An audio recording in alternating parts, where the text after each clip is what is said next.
কিছুদিন ধরে এই গ্রামের প্রত্যেকটা লোক খুব ভয়ে ভয়ে ছিল, কারণ রাত হলেই কি যেন তাদের চালের উপর দিয়ে ঘোরাফেরা করতো।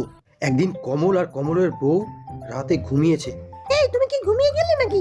এই শোনো না, ঘুমানোর আগে ওই জানলা দরজাগুলো একটু বন্ধ করে দাও। হ্যাঁ, আমার খুব ভয় লাগে। ওই গ্রামের চালে কি সব ভূত টুত ঘোরাঘুরি করে, তাড়াতাড়ি বন্ধ করে দাও, যদি আমাদের ঘরে আবার ঢুকে যায়। চুপ করে ঘুমাও তো তুমি, ভয় পাদুরা কোথাকার।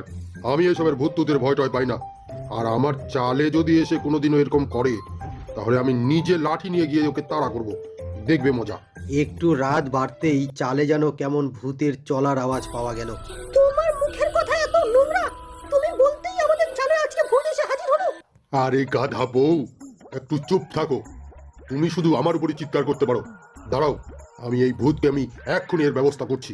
আর তুমিও চলো আমার সঙ্গে। আমি যাবো না, আমি যাবো না, আমার খুব ভয় লাগে।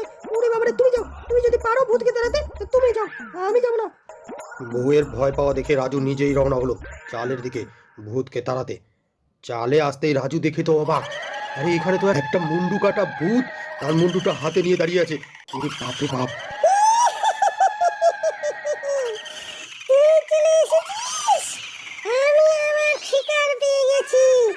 আমি তোর শরীর নিয়ে সকল গ্রামবাসীকে আটক করব, আমি সবাইকে খাবো। তুই এসে গেছিস। না না না না, না পেতনি, আমাকে মাফ করে দাও, আমাকে মাফ করে দাও। আমি ভয় পেয়ে গেছি, হ্যাঁ আমি ভুল করে এসেছি, আমাকে ক্ষমা করে দাও। আমি চলে যাচ্ছি, আমার বউ বাচ্চার কি হবে পেতনি, আমাকে ক্ষমা করে দাও। ওরে বাবারে বাবারে! তোর সাহস হলো কি করে আমার চলার পথে আসার? তোর এত বড় সাহস! তোকে আমি এখন নিয়ে চলে যাব আমার ঠিকানায়। পেতনি কমলকে তুলে নিয়ে যাচ্ছে আর কমল এদিকে চিৎকার করছে, মালা, মালা আমাকে বাঁচাও, আমাকে পেতনি নিয়ে যাচ্ছে। মালা, মালা আমাকে বাঁচাও, মালা। মালা কমলের আওয়াজ শুনে ও তো কাঁদতে শুরু করলো। হ্যাঁ, এ তো আমার স্বামীর গলা। হ্যাঁ, পেতনিকে তাহলে আমার স্বামীকে তুলে নিয়ে গেল। আমার কি হবে? আমার তো সব শেষ হয়ে গেল। হে ভগবান! সকাল হতেই পেতনি যে কমলকে তুলে নিয়ে গেছে এটা গোটা গ্রামের লোক জেনে গেল। এই শুনেছিস, এই কালকে রাতে কমলকে ওই পেতনি তুলে নিয়ে গেছে। আমার তো মনে হয় এই পেতনি কমলকে নিয়ে গিয়ে মেরে ফেলেছে। হ্যাঁ, আমারও তাই মনে হয়। পেতনি মনে হয় কমলকে মেরে ফেলেছে। এই শোন, এইসব কথা বলে কোনো লাভ নেই। এটার একটা ব্যবস্থা করতে হবে, বুদ্ধি করে কোনো একটা কাজ করতে হবে, বুঝতে পারলি? পরের দিন সকাল হতেই গ্রামবাসীরা একটা পতিত বাড়ি থেকে কমলের চিৎকারের আওয়াজ শুনতে পেল। বাঁচাও, বাঁচাও, কেউ তো আছো, আমাকে বাঁচাও। পেতনি আমাকে এখানে আটকে রেখেছে, কেউ তো আছো, আমাকে বাঁচাও। কমলের চিৎকার শুনে গ্রামবাসী তো ভয়ে আতঙ্কিত হয়ে পড়ে। এ ভাই, এই শোন, এটা মনে হচ্ছে কমলের আওয়াজ। হ্যাঁ, কমলেরই আওয়াজ তো। হ্যাঁ হ্যাঁ, এটা তো কমলেরই আওয়াজ। আমার মনে হচ্ছে কমলকে পেতনি নিয়ে গিয়ে ওই পতিত বাড়িটাতে আটকে রেখেছে। কিন্তু কিন্তু ভাই, আমাদেরকে তো কমলকে বাঁচানো উচিত। হ্যাঁ, আমাদের তো কিছু করা উচিত। চল আমরা কমলকে বাঁচাতে যাই। ওরে বাবারে, না না, আমি যাব না, আমি যাব না। আমার ভয় লাগছে, কে যাবে ওই পেতনির মুখে, যদি পেতনি আমাদেরকে তুলে নিয়ে যায়। এই শোন, এটা ঠিক না, আমাদেরকে বাঁচাতে হবে কমলকে। কমল তো আমাদেরই বন্ধু, তাই না? এই চল, কমলকে বাঁচাতে যেতেই হবে। অবশেষে দুই বন্ধু রওনা দিল কমলকে বাঁচানোর জন্য। যত যাচ্ছে তত আরো কমলের আওয়াজ বেশি শুনতে পাচ্ছে। বাঁচাও, কে কোথায় আছো, আমাকে বাঁচাও, বাঁচাও, আমাকে পেতনি আটকে রেখেছে, বাঁচাও আমাকে। ওরে বাপরে! এই বন্ধু চল, ঘুরে যাই আমরা। আমার খুব ভয় লাগছে বন্ধু। এই দেখ, এত দূর যখন চলেই এসেছি, তাহলে কমলকে আমরা নিয়েই বাড়ি ফিরবো। চল, কমলকে নিতে যাই। দুই বন্ধু হাঁটতে হাঁটতে চলে এলো কমলের ওখানে, যেখানে কমলকে আটকে রেখেছে পেতনি। আরে ভাই, এ তো সেই রাজাদের বাড়ি, এখানে তো কেউ আসে না কোনোদিনও। হ্যাঁ, ঠিকই বলেছিস তুই, এটা তো সেই রাজাদের বাড়ি ছিল। এখানে তো কেউ কোনোদিনও আসে না। মনে হচ্ছে কমলকে এখানে পেতনি আটকে রেখেছে। যখনই দুই বন্ধু ওই পতিত বাড়িতে আসলো, সঙ্গে সঙ্গে কাটা মুন্ডুওয়ালা ওই পেতনি সামনে এসে হাজির হলো। এই বাবারে, মরে গেলাম রে! এ তো পেতনি এসে হাজির হলো। ওরে বাপরে বাপরে!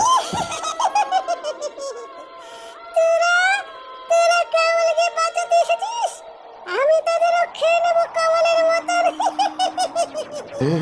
পেতনি, পেতনি, এই বাড়ি থেকে তো কমলের আওয়াজ শুনতে পাচ্ছিলাম। আমরা তো সেই জন্য বাঁচাতে আসলাম কমলকে। হ্যাঁ, আমি কমলের আওয়াজ করে তোদেরকে ডেকেছি এখানে। এনে তোদেরকে খাবো বলে।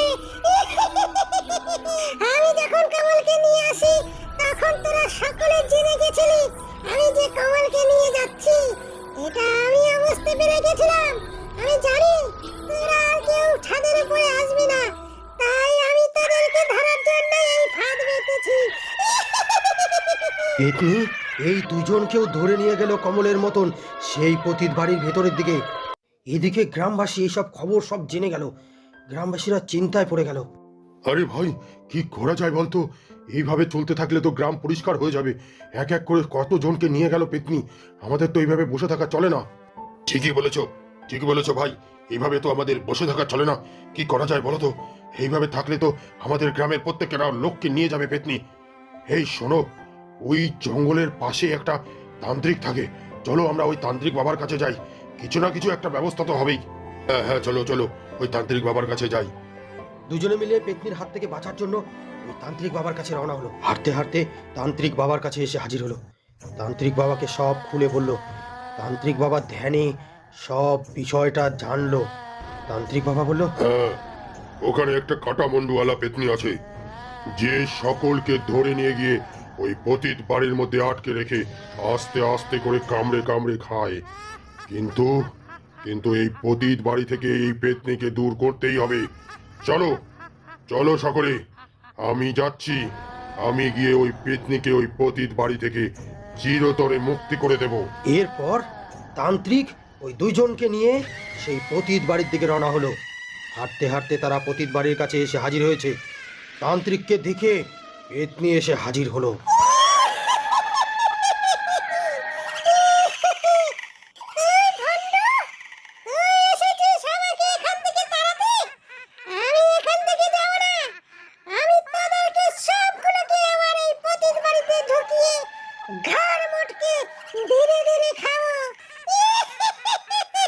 শয়তান পাজি পেতনি, তুই কি ভেবেছিস তুই আমাদেরকে মারতে পারবি? হ্যাঁ, আমি তোকে আজকে এখান থেকে মুক্তি দিয়ে দেব। তান্ত্রিকের সঙ্গে যে দুই বন্ধু এসেছিল, পেতনিকে দেখে তো ওরা ভয়ে কাতরাতে শুরু করলো। বাবা, ওরে পেতনি, না আমাদেরকে মেরো না। আমাকে মেরো না করে বাবা রে। ও কি করতে যে আসলাম ওরে বাবা। এই মূর্খের দল, চুপ করে থাক। আমি এই পেতনিকে আজকেই তাড়াবো এখান থেকে। তোরা ভয় পাস না, চুপ করে থাক।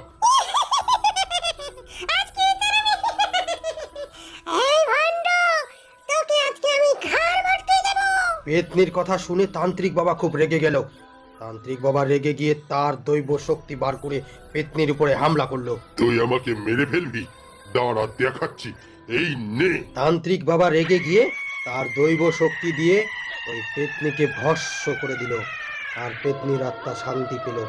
এরপরে গ্রামের লোকজন পেতনির হাত থেকে বেঁচে গেল। আর সুখে শান্তিতে গ্রামে সকলে আনন্দে থাকতে শুরু করলো।